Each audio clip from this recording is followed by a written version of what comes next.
Hi everyone, आज हम बात करेंगे प्रत्यावर्ती धारा के माध्य या औसत मान। प्रत्यावर्ती धारा का माध्य या औसत मान क्या होता है, आज हम इसी पे आप लोगों से चर्चा करेंगे। ठीक है, देखें ये जो टॉपिक है प्रत्यावर्ती धारा का माध्य या जो औसत मान, ये बोर्ड के एग्जाम के लिए बहुत ही इंपॉर्टेंट है। तो हम चाहेंगे आप लोग पूरा कंसंट्रेट माइंड करके कोशिश करें समझने का ये होता क्या है। ठीक है, तो देखिए प्रत्यावर्ती धारा का माध्य या औसत मान क्या होता है। ठीक है, ध्यान से समझिएगा। यहां पर हम लिखते हैं, यहां पर एक हम सर्किट बनाते हैं। ये एक सर्किट है जिसमें हम एक एसी सोर्स को यहां कनेक्ट कर देते हैं। यही सर्किट यहां पर एक और बना लेते हैं। दोनों सर्किट सेम है। ठीक है, हम यहां पर प्रत्यावर्ती धारा के माध्य या औसत मान की जब बात करेंगे तो हम ये मानेंगे कि मान लीजिए हमारे पास कोई परिपथ है इस तरह से, और इस परिपथ में विद्युत धारा प्रवाहित हो रही है। ठीक है, क्योंकि प्रत्यावर्ती धारा विद्युत धारा का ही एक प्रकार है। ठीक है, विद्युत धारा दो प्रकार की है, एक एसी और एक डीसी, यानी प्रत्यावर्ती धारा और एक दिष्ट धारा। तो प्रत्यावर्ती धारा विद्युत धारा का ही एक प्रकार है। हम मान लेते हैं कि इस परिपथ में कोई विद्युत धारा का नियत मान जो है इसमें प्रवाहित हो रहा है, और यह नियत मान एक निश्चित समय तक प्रवाहित होता है, और निश्चित समय तक प्रवाहित होकर के इसमें जितना आवेश प्रवाहित करता है, अगर उतना ही आवेश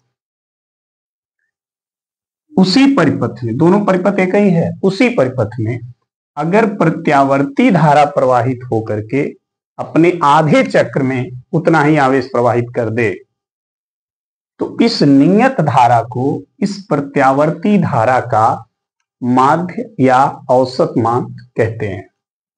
इसमें है प्रत्यावर्ती धारा और इसमें है वो नियत धारा जिसका निश्चित समय में प्रवाहित किया गया आवेश प्रत्यावर्ती धारा के आधे चक्र के दौरान प्रवाहित किए गए आवेश के बराबर होता है।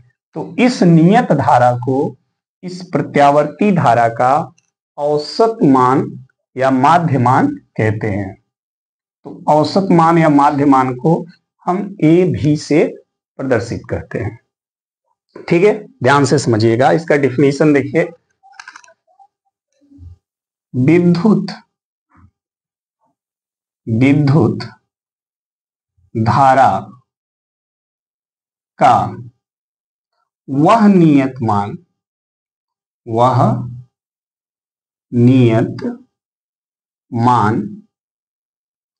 जो किसी परिपथ में किसी समय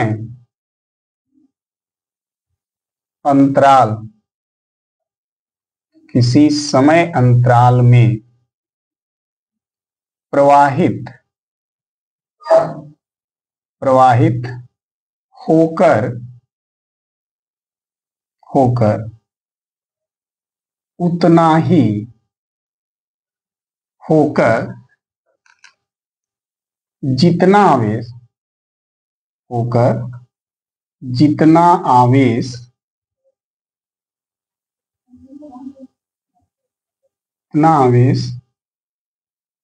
प्रवाहित करता है। ध्यान से समझिए, इस कह रहा है कि विद्युत धारा का वह नियत मान, ये कोई परिपथ है और इस परिपथ में विद्युत धारा का एक नियत मान इस परिपथ में प्रवाहित होकर, और वो नियत मान एक निश्चित समय अंतराल तक प्रवाहित हो रहा है। ठीक है, विद्युत धारा का वह नियत मान जो किसी परिपथ में एक निश्चित समय तक प्रवाहित होकर जितना आवेश प्रवाहित करेगा, जब धारा इसमें प्रवाहित होगा तो आवेश भी प्रवाहित होगा, तो उस निश्चित समय अंतराल में जितना आवेश ये नियत विद्युत धारा इसमें प्रवाहित करेगा, अगर उतना ही आवेश करता है, विद्युत धारा का वह नियत मान जो किसी परिपथ में किसी समय अंतराल में प्रवाहित होकर जितना आवेश प्रवाहित करता है, यदि उतना ही आवेश उसी परिपथ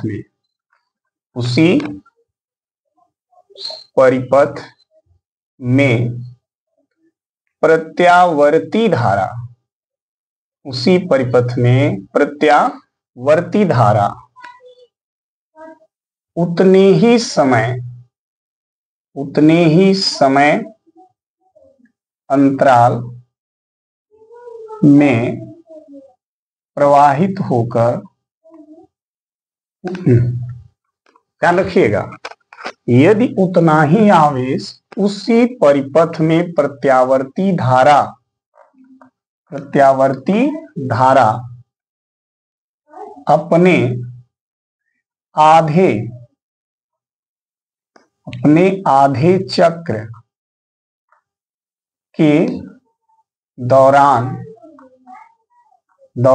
अपने आधे चक्र के दौरान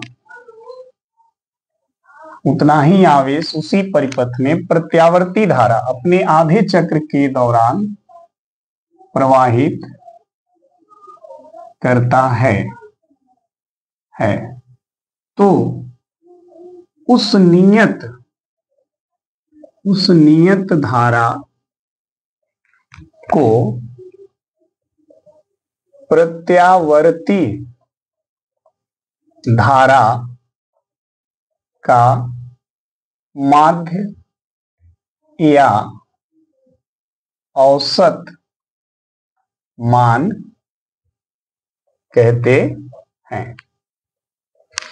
ध्यान देना, ये जो शब्द लिखा है, जो सेंटेंस यहाँ पर लिखा गया है, इस सेंटेंस को ध्यान से समझने का कोशिश करिएगा कि विद्युत धारा का वह नियत मान, ये परिपथ है, इस परिपथ में विद्युत धारा का एक नियत वैल्यू प्रवाहित हो रही है और वह नियत वैल्यू एक निश्चित समय तक प्रवाहित हो रही है, और एक निश्चित समय तक प्रवाहित होकर के अगर वो इस परिपथ में Q कूलाम का आवेश प्रवाहित कर रही है, उसी परिपथ में अगर प्रत्यावर्ती धारा प्रवाहित होकर अपने आधे चक्र के दौरान उतना ही आवेश ये भी प्रवाहित कर रही है, लेकिन प्रत्यावर्ती धारा अपने आधे चक्र के दौरान उतना आवेश प्रवाहित कर दी, तो इस नियत धारा को इस प्रत्यावर्ती धारा का माध्य या औसत मान कहते हैं। समझ में आई बात? मतलब किसी परिपथ में, मान लीजिए किसी परिपथ में कोई नियत धारा प्रवाहित हो रही है, और कौन सी धारा? विद्युत। किसी परिपथ में अगर कोई नियत विद्युत धारा प्रवाहित होकर किसी निश्चित समय अंतराल में Q कूलाम का आवेश प्रवाहित कर रहा है, उसी परिपथ में प्रत्यावर्ती धारा अपने आधे चक्र के दौरान प्रवाहित होकर के उतना ही आवेश ये भी प्रवाहित कर रहा है, तो इस नियत धारा को प्रत्यावर्ती धारा का क्या कहेंगे? औसत या माध्य मान। ठीक है, इसे IAV से प्रदर्शित करते हैं, इसे IAV से प्रदर्शित करते हैं। ठीक है, अब ध्यान देना, कभी भी प्रत्यावर्ती धारा का माध्य औसत मान जो है उसके केवल आधे चक्र के दौरान ज्ञात किया जाता है, उसके पूर्ण चक्र के दौरान औसत जो मान होता है वो 0 होता है। ठीक है, यहां पर लिख लेंगे प्रत्यावर्ती धारा का माध्य या औसत मान अर्धचक्र के दौरान ज्ञात किया जाता है क्योंकि पूर्ण चक्र का माध्य या औसत मान क्या होता है? 0 होता है। क्या होता है? 0 होता है। प्रत्यावर्ती धारा का जब भी माध्य या औसत मान निकालेंगे तो उसके आधे चक्र का ही निकालेंगे, पूरे चक्र का माध्य या औसत मान हम नहीं निकालेंगे, क्योंकि पूरे चक्र का माध्य या औसत मान हमेशा 0 रहता है। क्यों 0 हो जाता है? क्योंकि प्रत्यावर्ती धारा अपने आधे चक्र के दौरान एक दिशा में बहती है और दूसरे आधे चक्र के दौरान ठीक उसी के विपरीत दिशा में बहती है। दोनों दिशाओं में परिमाण समान होते हैं, लेकिन दिशा विपरीत हो जाने के कारण उनका जो कुल योग होगा वो क्या हो जाता है? 0। ठीक है, इसलिए प्रत्यावर्ती धारा का जब आप ग्राफ देखे होंगे ऐसे, तो प्रत्यावर्ती धारा ऐसे चली फिर ऐसे चली। ठीक है, तो देखिए आधे चक्र में ये इस दिशा में प्रवाहित हो रही है और दूसरे आधे चक्र में इसकी दिशा बदल गई, तो परिमाण दोनों तरफ, इधर धनात्मक इधर ऋणात्मक, जितना धनात्मक है उतना ही ऋणात्मक है, तो परिमाण तो दोनों के बराबर है, लेकिन दिशा दोनों की क्या है? एक दूसरे के विपरीत है। तो कुल जब रिजल्ट निकालेंगे तो क्या आएगा? 0।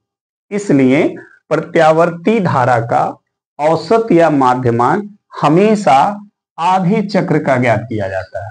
चाहे आधे चक्र का धनात्मक में ज्ञात करिए, चाहे आधे चक्र का ऋणात्मक में ज्ञात करिए, लेकिन कुल पूर्ण चक्र जब बात करेंगे तो मान क्या आएगा?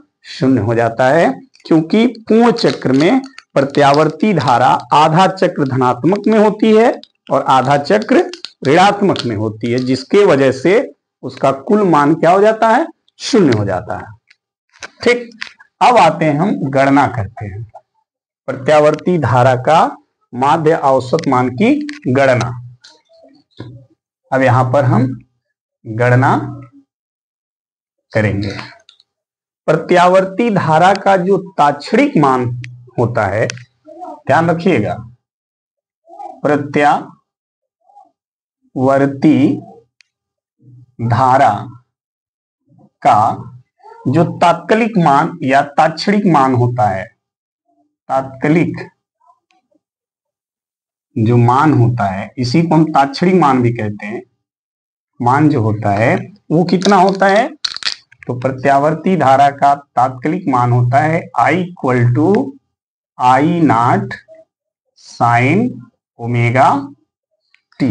इतना होता है प्रत्यावर्ती धारा का तात्कालिक मान। अब ये प्रत्यावर्ती धारा dt समय में कितना आवेश प्रवाहित करेगा? अगर ये प्रत्यावर्ती धारा इसमें बह रहा है, ठीक है, तो छोटे से समय में कितना आवेश प्रवाहित करेगा? तो देखिए प्रत्यावर्ती धारा द्वारा dt समय में प्रवाहित आवेश, dt समय में प्रवाहित आवेश, तो dt समय में कितना आवेश प्रवाहित करेगा? तो आप सभी को पता होना चाहिए आवेश बराबर होता है, आवेश बराबर, तो समय कम है, dt समय का मतलब बहुत कम समय, तो जब कम समय तक ये धारा बहेगी तो आवेश भी कम प्रवाहित करेगा, तो आवेश कितना हो जाएगा? dq। डी क्यू बराबर हो जाएगा आई इंटू डी टी, यानी ये कम समय में कम आवेश प्रवाहित करेगा, डी टी समय में डी क्यू आवेश प्रवाहित करेगा। क्लियर? अगर यही धारा आधे चक्र तक चले तो कितना आवेश प्रवाहित होगा? देखिए, प्रत्यावर्ती धारा के अर्ध चक्र के दौरान प्रवाहित आवेश आधे चक्र के दौरान कितना आवेश प्रवाहित करेगा? तो आधे चक्र के दौरान जो आवेश प्रवाहित होगा वो क्या होगा? तो देखिए, दोनों तरफ समाकलन कर देंगे, ये हो जाएगा डी क्यू और इधर भी समाकलन हो जाएगा आई डी टी। और आप जानते हैं प्रत्यावर्ती धारा का जब आप ग्राफ बनाते हैं ऐसे, तो प्रत्यावर्ती धारा का यहाँ जो समय होता है 0, यहाँ पे जो समय होता है t/4 होता है, और यहाँ पे जो समय होता है वो कितना होता है t/2।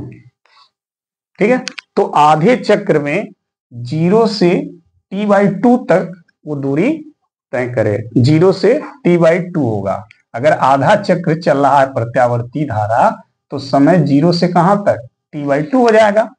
तो प्रत्यावर्ती धारा के अर्ध चक्र के दौरान जो प्रवाहित आवेश होगा वो कहां से कहां तक? 0 से t/2 तक प्रवाहित होगा। अब देखिए, इसका इंटीग्रल क्या हो जाता है? q, और यहां पर देखिए 0 से t/2, और I की जो वैल्यू है ये है I0 sign omega T D T. ठीक है, अब ध्यान दीजिएगा, I0 को इंटीग्रल से बाहर कर देंगे। क्यों? क्योंकि dt t के सापेक्ष जब समाकलन करेंगे तो dt उसी का समाकलन करेगा जिसके टर्म में t हो। तो t साइन के टर्म में है तो साइन वाले को इंटीग्रल करेगा, इसका नहीं करेगा। ठीक है, तो q इक्वल टू हो जाएगा I0, और ये हो गया 0 से t/2 sign omega T D T. ठीक है, अब साइन ओमेगा टी का समाकलन क्या होता है? समाकलन ध्यान देना, साइन ओमेगा टी का समाकलन क्या होगा? समाकलन समझिएगा। तो Q इक्वल टू I0, और साइन ओमेगा टी का समाकलन होता है माइनस कॉस ओमेगा टी बटा ओमेगा, और ये हो गया 0 से t/2। इतने का समाकलन इतना होता है। ओमेगा और माइनस को बाहर कर दें तो Q इक्वल टू होगा माइनस I0 बाई ओमेगा, और अंदर क्या बचा? कॉस ओमेगा टी, 0 से t/2। अब Q equal to minus I0 by omega, cos omega t के जगह आप t/2 रख देंगे, माइनस कॉस ओमेगा, फिर t के जगह लोअर लिमिट 0 रख देंगे। ठीक है, अब ध्यान देना, Q equal to minus I0 by omega, यहां देखिए कॉस ओमेगा की जो वैल्यू होती है वो होती है 2π/t इंटू t/2 माइनस, और ये हो जाएगा cos 0, क्योंकि ओमेगा में 0 का गुणा करेंगे तो 0 आएगा। अब देखना, t से t कट जाएगा, 2 से 2 कट जाएगा, तो बचा क्या? समझिएगा, Q equal to minus I0 by omega, और यहां बचा cos पाई माइनस cos 0 की वैल्यू 1। ठीक, Q equal to minus I naught by omega, और cos पाई का मान -1 और ये -1। ठीक, Q इक्वल टू माइनस, ठीक है, Q equal to minus I naught by omega. ठीक है, और यहां देखें -1 -2 ये आ जाएगा, ये आएगा। ठीक है, अच्छा यहाँ ओमेगा भी आ रहा है ना, ओमेगा, तो ओमेगा की वैल्यू कितनी होती है 2 पाई बाई, यहाँ लिखा हमने, देखिएगा वो कहाँ गया, 2 पाई बाई टी,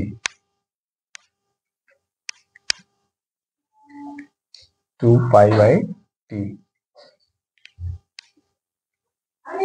गलत तो नहीं हो रहा, आई 0 से टी बाई 2, तो I naught sine omega t, sine omega t का समाकलन minus cos omega t by omega. सही है,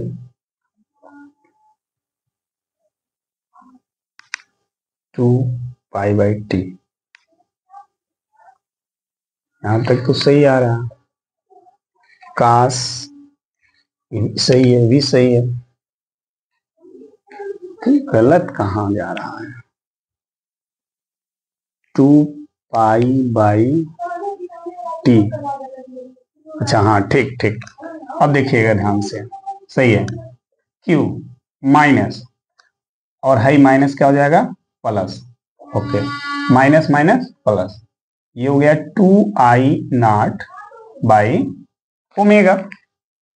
ठीक है, अब ध्यान दीजिएगा यहां से, इसके बाद यहां लिख रहे हैं, देखिएगा Q इक्वल टू, देखना Q इक्वल टू ओमेगा की जो वैल्यू है वो वैल्यू हम रखेंगे, तो 2 आई नॉट बटा ओमेगा की value 2 pi by T, high tea ऊपर चला जाएगा और इस 2 से हाई 2 कट जाएगा, तो Q इक्वल टू हो जाएगा I naught by pi into T.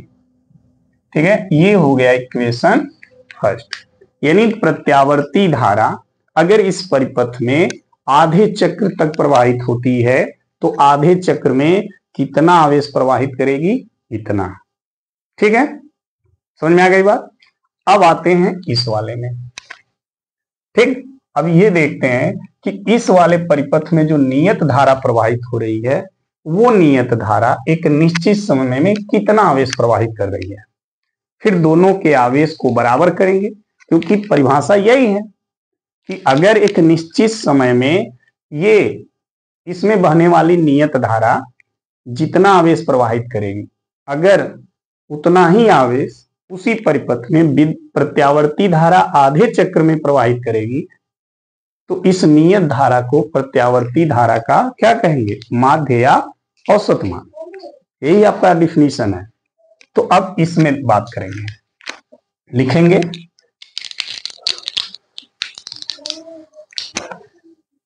विद्युत धारा द्वारा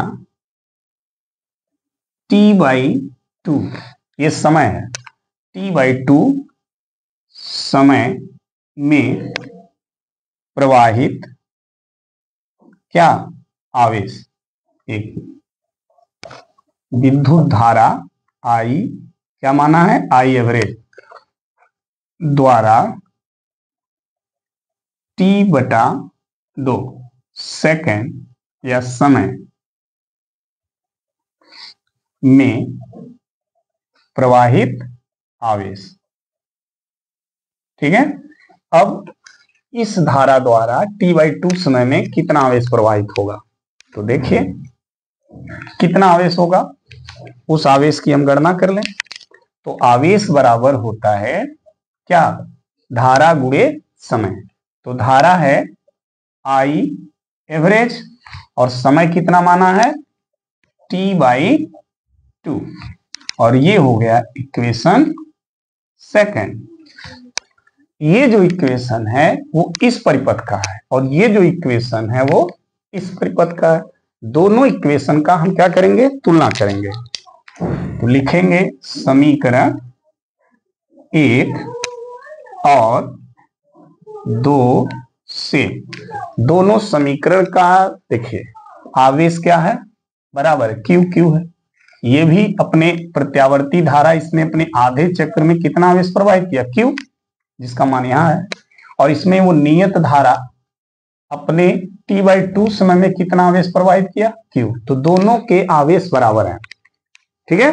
तो समीकरण 1 और 2 की जब तुलना करेंगे तो इसमें हो जाएगा, तुलना करने पर तो आपको क्या मिला, इस समीकरण में है I0/π इंटू टी और इसमें क्या है I एवरेज इंटू T/2। अब देखिए इसका T और इसका T कट गया और इस 2 का क्रॉस मल्टीप्लाई हो गया, तो ये हो गया 2I0/π बराबर I एवरेज, ठीक।